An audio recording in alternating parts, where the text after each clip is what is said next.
tiles on the cube are still smoldering. Casting the framework, it's empty like a beehive. This is where the memory should go. Nothing happens. Nothing happens.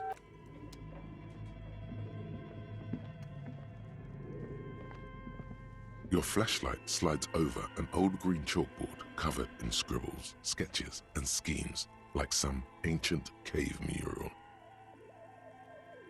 Some of the writing has faded with age, but you can still make out sections here and there. Photos and drawings have been pinned to the board. These lithe, pointy-eared creatures appear to be different types of welkins. You make out autumnal candle welkins casting wax-based magic. Translucent welkins with organs shining under their skin. And even ether welkins hailing from the vast emptiness of sidereal space. Who are all those creatures? Fantasies of a tortured, feverish mind? One of the welkins, towering among the rest, appears to be different, however. Your eyes glide over 4 sections of the imposing green chalkboard.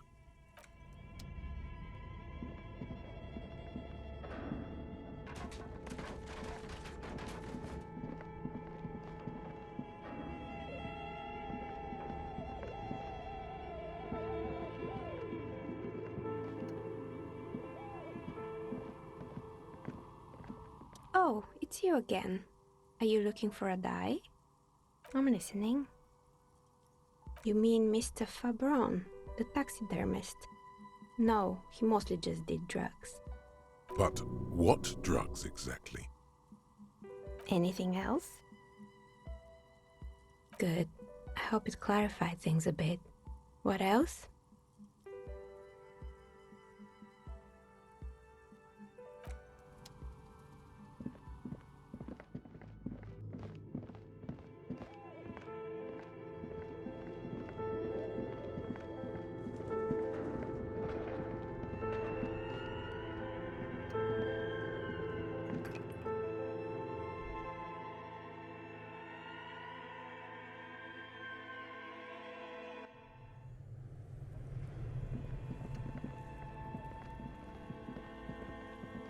The beer's eyes are dead and empty. Ice inside the fridge slowly melting. The power has been cut off. A friendly cartoon bear smiles back at you from a glossy cellophane wrapper. It looks nothing like the fridge. The paper still smells of vanilla and chocolate.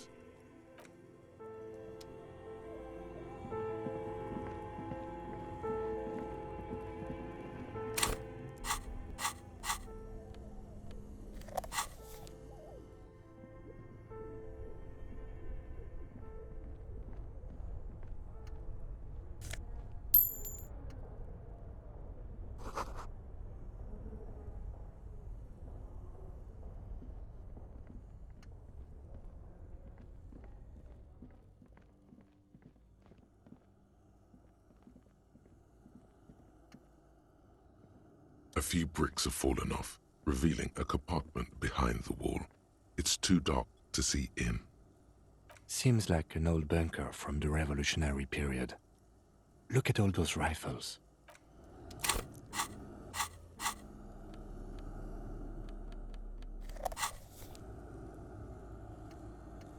A few bricks have fallen off, revealing a compartment behind. It means there are firearms, albeit inoperable.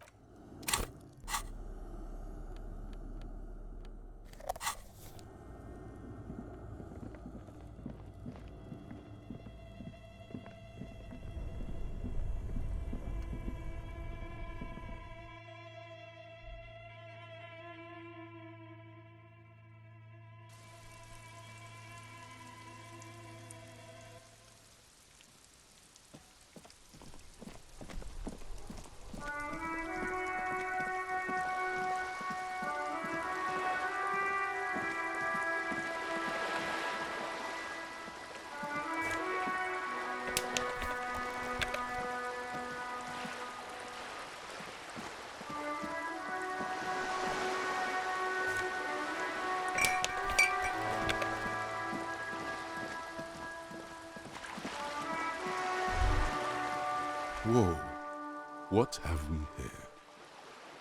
A bridge with loose nails and rot-infested wood that creaks in the wind. A construction code violation if there ever was one.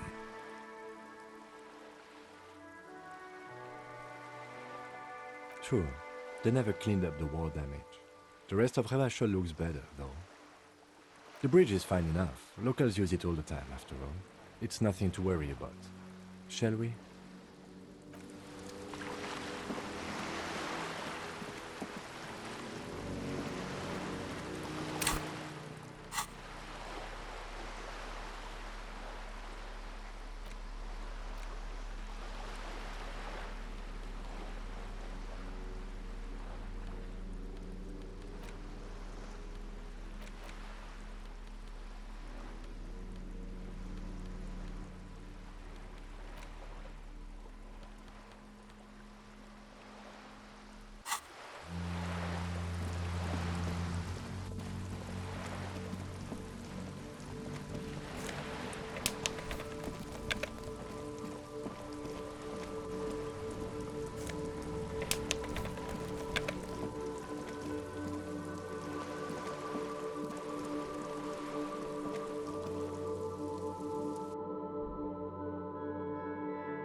In your hands you hold 16 Days of Coldest April by Yekaterina Dahl.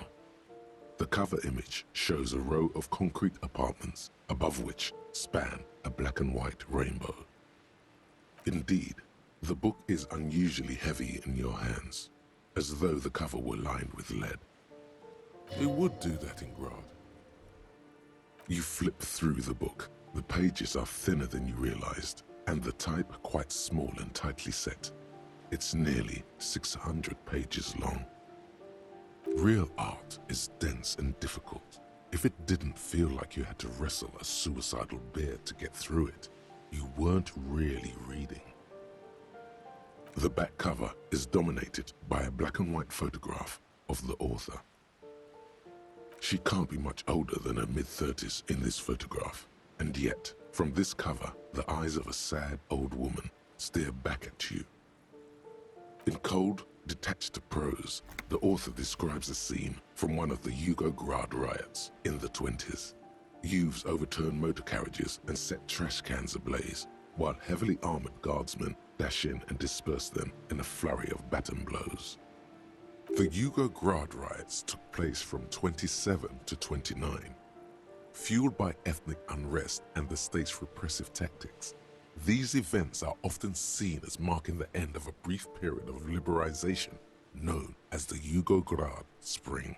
Like all such periods, it is frequently memorialized in art and literature. As ethnic tensions run wild, a pair of young lovers meet each other on the street.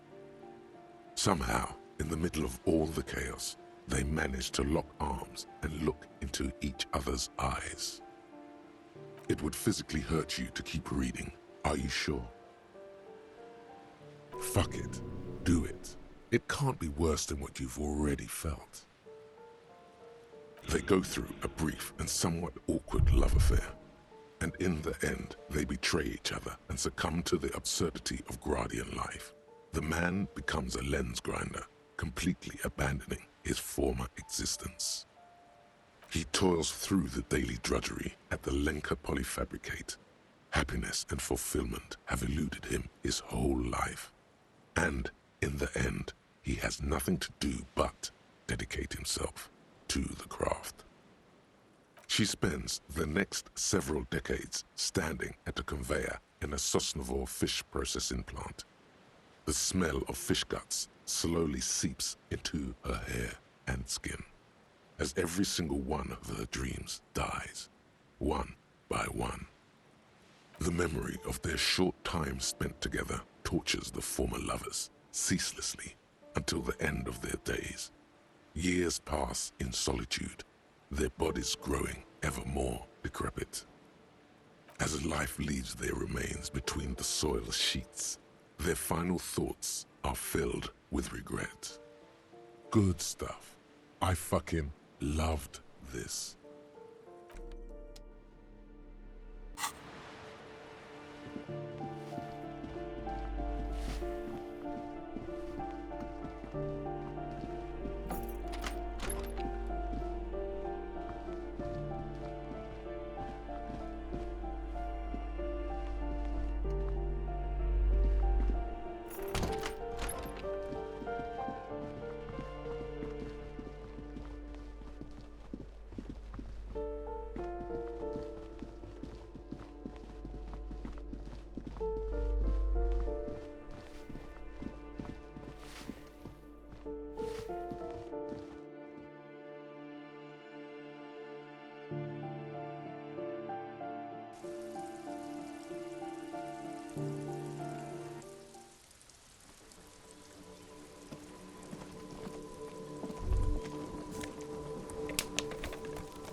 Ruination has come.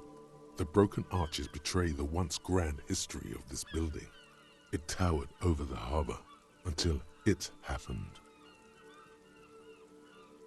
A great force from the northeast fired into the city. Heavy artillery shelled the coastline, fired from the water, a straight shot into Revachol. The tenement acted as a defensive wall against the worst of the shelling until it was destroyed, and they had a direct firing line. The waves of the Martinez Inlet roll over the fallen remains of the building. The dark waters obscure the better part of the remains. This is where the damage came from somewhere in the inlet, the cannons. What didn't fall into the ocean was used as scrap. What wasn't used as scrap was thrown into the ocean. Those arches acted as support for something greater than what you see now. Only 3 stories stand where 9 to 12 once did. Restoration has failed.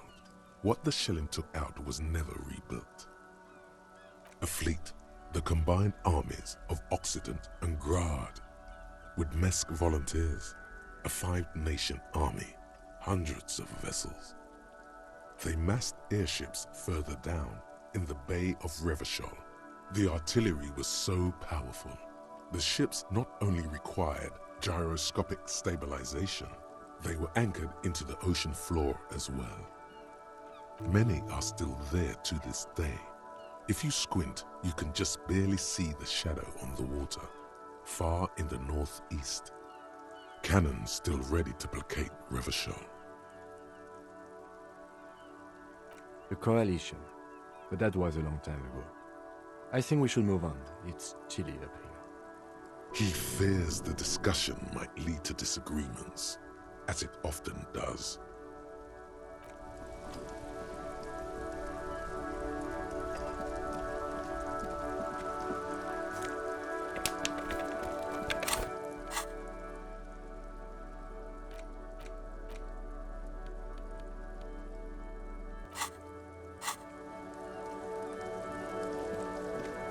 Hello again, officers. Have you come to admire my mural?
This door is made of metal and appears to be... No one answers.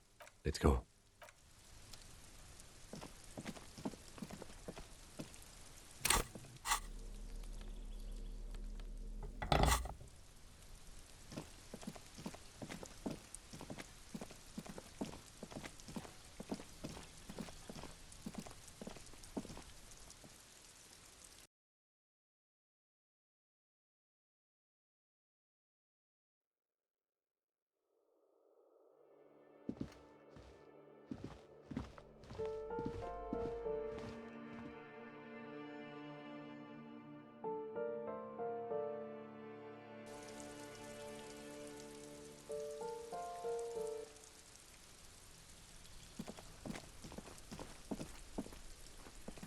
The door is closed again.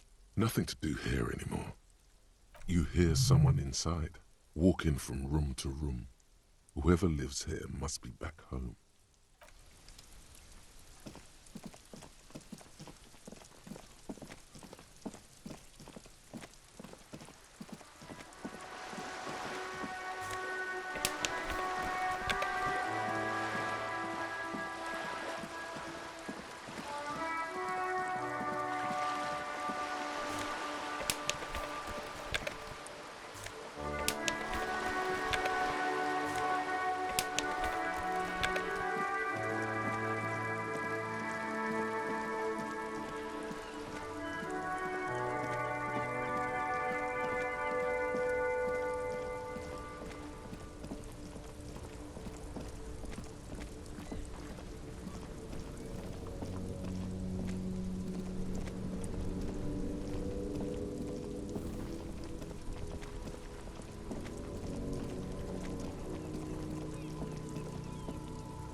Hello, hello. Let me know if I can help you with anything. Sure, let me have a look. Anything else you're thinking of selling?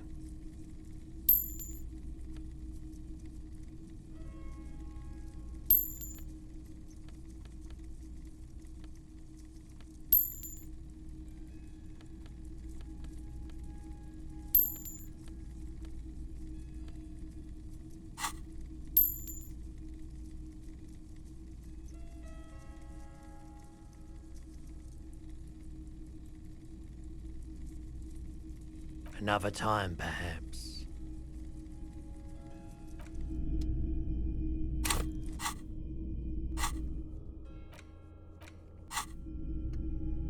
Hello, hello. Let me know if I can help you with anything.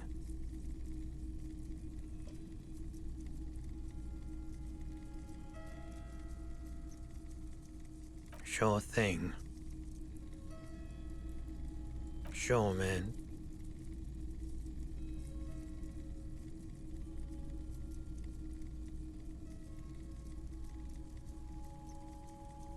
I doubt it, but I can try and answer any questions you may have. The pawnbroker's gaze is already fixed on the dancing colors.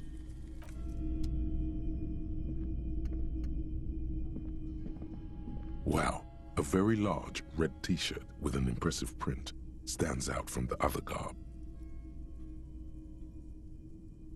Oh yeah, the print depicts a muscled man striding toward you, a giant sword in each hand, encircled by burning embers. Behind him is a cluster of cabins engulfed in flames. Beneath him are the words, Hyundal burning. Smells like worn cotton and a little old sweat there.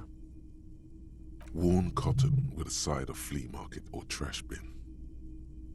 Sniffing is okay, but please don't try anything on. Can't have you leaving your photon emissions in the fabric of things you're not going to buy.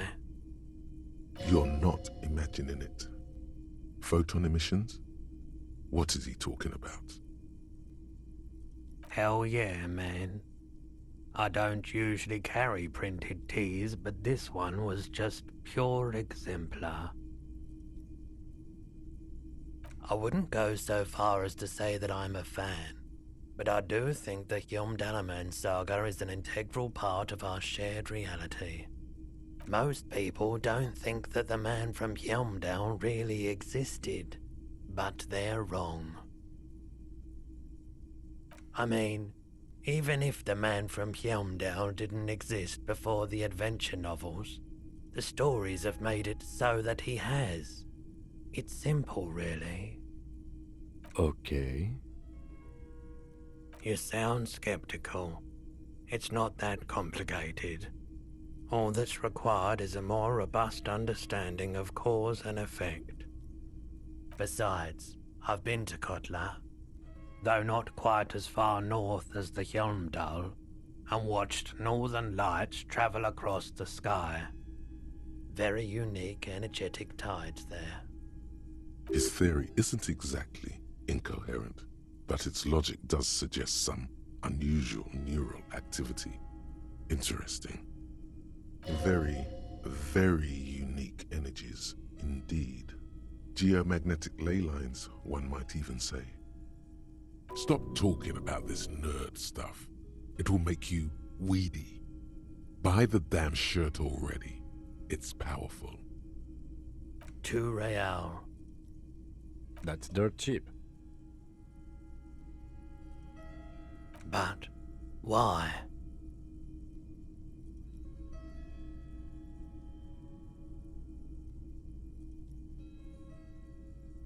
I deal in goods, not services.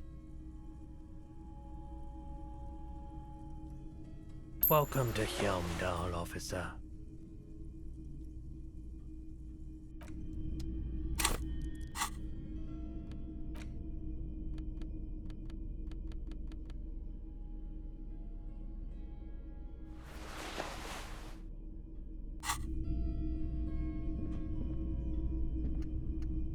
A typical Martinez streetlight sits among assorted.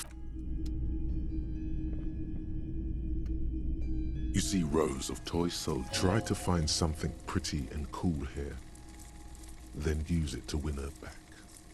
Yes, buy something nice, a figurine. This set of soldiers isn't meant to look impressive. A few have rifles, but most of them carry pistols. Some even shovels and tall sticks. You're probably talking about the revolutionaries, yes? Yes, they are soldiers, revolutionary soldiers. I think their poverty has been exaggerated for effect. When you place them next to the royalists, it doesn't seem like they could possibly win.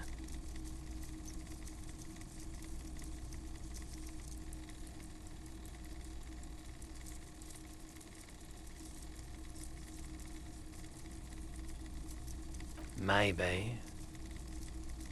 They're not all blue.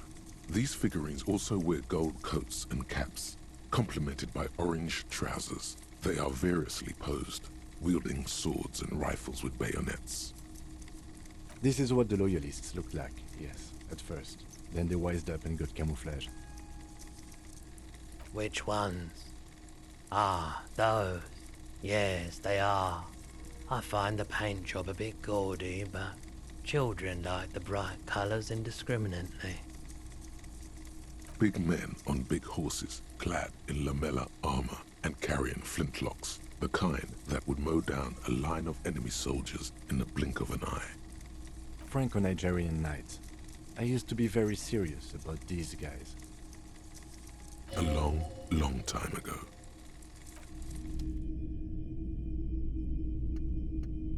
You see rows of toy soldiers guarding the rest of the...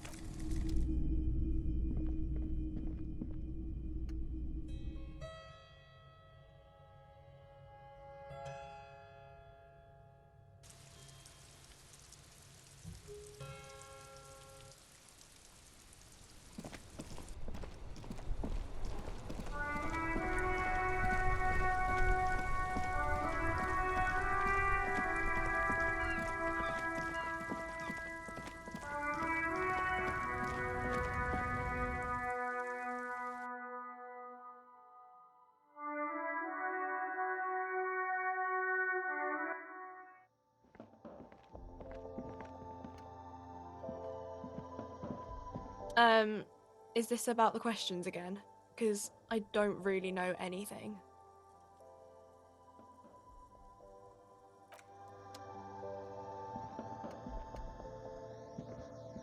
The tear machine stands in the corner. A sign says, 1 bottle equals 10 cents. Your bottles clunk into the machine, and the money appears with a satisfying jingle. You're a richer man now. You're 100% sure you got special hobo cop money for that tear. At least 100% extra tear money. If the numbers on the machine told you otherwise, it's a lie.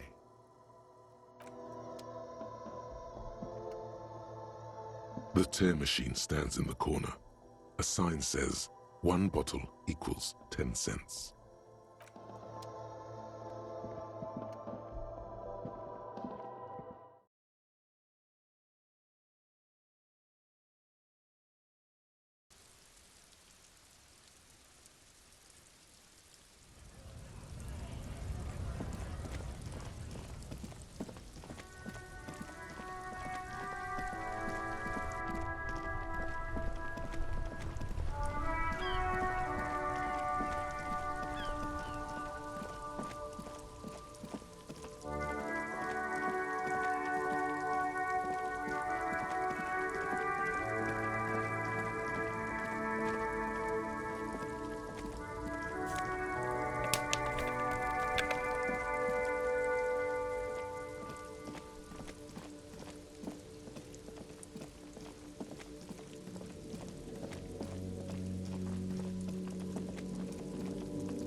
Tequila sunset.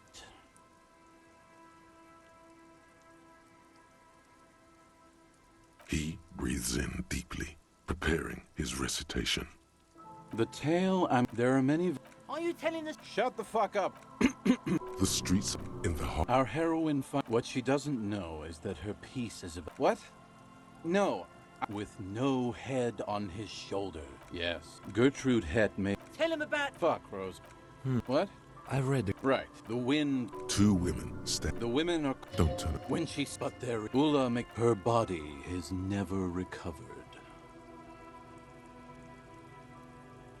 What gave that part. See? Anyway, that's the story of the. No one knows. He won't. Aye. I saw him one night when I.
A few locusts trudge along the wall of the trap.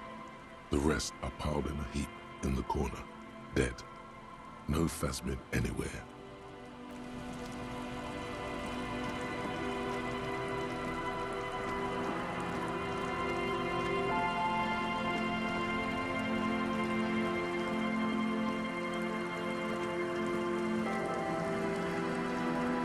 trap is filled with dead and dying locusts. Most of them aren't moving anymore. You still can't see a phasmid anywhere.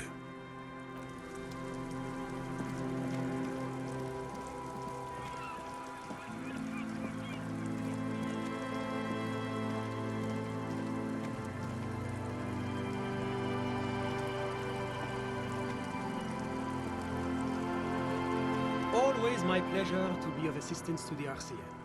Godspeed, and if we don't meet again, bonne chance.